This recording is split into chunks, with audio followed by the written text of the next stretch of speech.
なんてことないや大体はそうよ。今回も僕のターンで終了。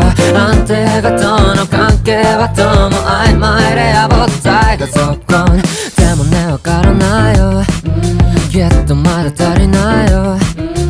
浮き足立ってるあなたの気持ちを吐き出しちゃっているどう考えても君に夢中、虜になっちゃってる僕の宇宙。どうしようもないから泣く泣く二人で知らない星にでも逃げましょう。どう頑張っても僕は普通、この生涯全部ビビリバビブ。どうしようもないこと悪十分に今世紀最後のプロポーズをしよう。嫌われちゃう